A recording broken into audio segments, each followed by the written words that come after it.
Alright guys, welcome back to UCATT FC for a video. No United football for about 2 weeks. We've had our game cancelled this week, haven't got football for another week. Yeah, Premier League's at risk because of all this COVID stuff. Go try to keep positive. It's more in the UK, luckily. Which are obviously unfortunate with the football and the people, but I'm not having it as hard as some people over in the UK. We're going to be going through not every single player, like we haven't got Tom Heaton here, but all of our main players this year and ranking all of them. And also, we've got Ole Gunnar Solskjaer, Michael Carrick, and Ralf Rangnick. So, let's get into it. David De Gea, 9. I'm starting off with a 9. I don't know how De Gea is at a 9. He's easily been our best player of the season. I'm going to quickly go player of the season so far. David De Gea, which is sad to say. It's very, very sad to say that De Gea has been our player of the season so far, and that needs to change. He's been world class, and we'd be mid to lower table if it wasn't for De Gea. Dean Henderson probably an average 6. 5.5. Nothing really for Dean Henderson. He got a game in the West Ham game. He got a game in the Young Boys game. That's all I could really think of him playing, and he did an okay job in both. So yeah. Aaron Wan-Bissaka, it's a really tough one because I think it gets hated on a lot in this fan base, but I'm going to go with 7. I'm going to go with 7 for Wan-Bissaka. I'll lower it down to a 6. I don't think he's a 5. I'll lower it down to a 6. Well, in that case, I'll move Henderson to a 5 because I think Wan-Bissaka was definitely better than Henderson. Yeah, Wan-Bissaka, I think he's had a very, very up and down season. I think for most of the season, been really creative, really, really attacking down that wing. And then there's some pointy end at the moment. He's just been he's been off. He's been off, not making the right passes, not making the right decisions. I think his IQ has definitely been a bit off there. Aaron Wan-Bissaka. Look, you have to give Delo probably a 7. You will have to give Delo a 7. He hasn't got too many games. So in the games that he's played, he's been very, very good, especially under Rangnick. And he looks like he'll probably be the first choice right back under Rangnick, unless Wan-Bissaka can force his way back in the side. Look, Rafael Varen should probably be an 8. I think, I don't know why these scores are so low. We've got to give props to the players, because now that you think about giving these players such high scores for the season, it is the managers. It's been the managers. I think Varane's an 8. He's easily been our best centre back. When he's played, he's been absolutely world class, and really, really would love to get him back soon. Lindelof's a 5. Yeah, nothing really to say about Lindelof. He's just been average. 6.2. Won't disagree with. Maguire's a 3 for me. I think Harry Maguire has to be a 3. He's probably been our worst player of the season. No, I'll go second worst player of the season. Probably our second worst player of the season. While we're on that topic, I will quickly go to Scott Mctomin and give him a 2. And I think Mctomin's actually got a higher rating than Maguire for some reason. His second back, he's been all over the shop. He's slow. He drops back when that's not really what Harry Maguire's meant to do as a player. He's just really all over the place, if I'm being honest. Next up is Eric Bailly, 7. I'm going to give Bailly a 7. First, I just get a 7. I gave a 7. I gave an 8 to Varane. I'll drop Varane down to a 7. I think Bailly and Varane are down to... No, I'll give Varane an 8. Varane's been better than Bailly. Yeah, whenever Bailly's played, he's been very, very good. He had a man of the match performance against... Actually, I'll drop Bailly down to a 6 now that I think about it, and I'll drop Varane down to a 7. And I'll drop Delo down to a 6. I'll do that. Okay, drop him down. I think Bailly had a man of the match performance against... Who was it? It might have been Villarreal, I can't remember. Then he gave up a stupid own goal in the... I couldn't tell you what game it was, but he did give us a really stupid own goal. My brain's target. The Chelsea? No, it wasn't the Chelsea game, I don't think. But yeah, good season overall from Bailly. Luke Shaw's a 5. I don't know how you can give Luke Shaw anything higher. He's had a really below average year. He's been okay. He hasn't been amazing compared to his Euros form. Alex Telles, he's probably another... I'm going to give him a 5 along with Luke Shaw. I think our left back's a bit disappointing this year. Telles also looks like he's probably Rangnick's first choice left back. He's been very, very good over the past few games, but as a season, Telles has had a few problems. But, last few games have been very, very good. I'm going to give Fred a 5. I'll give him a 6. Has he been better than Tellez? And has he been better? He's probably been better than both of them when you think about it. So I'll give Fred a 6 for the season. Fred had an absolutely shocking start to the season. I think 3/4 of the season he's been absolutely terrible. He can't make a pass. He keeps knocking it backwards in situations where we need to attack. His pressing's absolutely terrible, which goes probably along with Scott McTominay. Yeah, but Fred's it was terrible for one part of the season, but past month or so, he's been absolutely superb, and I've loved watching Fred play that fast attacking brand of football. Nemanja Matic, he can get a 6 from me, just average. Hasn't got much game time. He's been fine. McTominay there. Donny has to be a 7. I think Donny has to be a 7. Whenever he's come on, he's made a difference. I couldn't tell you, apart from the times where he may have just come on for like 2 minutes in stoppage time and he gets no game time.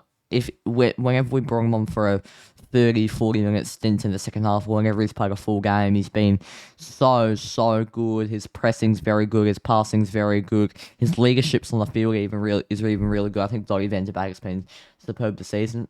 Bit of a low score for me. Look, Bruno took a poor last month or so, but it has to be a 7 for me still. I still think Bruno has to be a 7. I think he's too good to be a 6 this season. Some of it I think he's the top chance creator in the Premier League this year. He's absolutely superb. He is absolutely superb. He plays forward passes all the amount of times he slipped to Ronaldo or Martial or Cavani through. He slips through players on the daily. His ball movement is phenomenal out onto the wings as well. I think complements well with the Sanchos and the Rashfords. You could say I think Bruno complements well to Rashford, Sancho, and Greenwood. But I don't think that no, Sancho's fine. I think Bruno complements well to Rashford and Greenwood. I don't think Greenwood and Rashford complement well to Bruno. Greenwood and Rashford, two very selfish, very attacking players, which doesn't complement well to Ronaldo. So the front four is world class all over, but it just doesn't complement. And I think Bruno has added a little sanity to that. Lingard's been a 6, just 5 probably. He's been below average. He's been fine. One Matt's probably a 3. In every game he's been given, he's been terrible. Haven't rated 1 whatsoever, but he'll probably be leaving the United very, very soon. Paul Pogba. When you think about it, I don't know how you can't give him a 6 or a 7. I'll go 6. I'll go 6 for Paul Pogba. We go back to that first Leeds game of the season where he got 2 or 3 assists. I can't remember how many he got, but absolutely superb. Whenever he's played, I don't know if he's going to fit into Rangnick's system. I think he will, personally. I'm not sure if Rangnick will keep Pogba. But yeah, it's been a strange season, Pogba. He's missed so much football. I just couldn't tell you. I think Pogba just needs to find a groove somewhere in the team or somewhere else, because he can't seem to find a groove here with suspensions and injuries, and it's all gone pear-shaped for Paul. Daniel James. How many games did he play? He played the Wolves game and he played the Leeds game, I think. He's at Leeds now. 5. Actually, I think in the... I'll give him a 4. I think the first Leeds game of the season, I gave everyone a 7 or an 8 because it was 5-1. It was phenomenal. And then I gave Dan James a 4 because he was terrible. And yeah, didn't do much. I think I probably agree with a 4.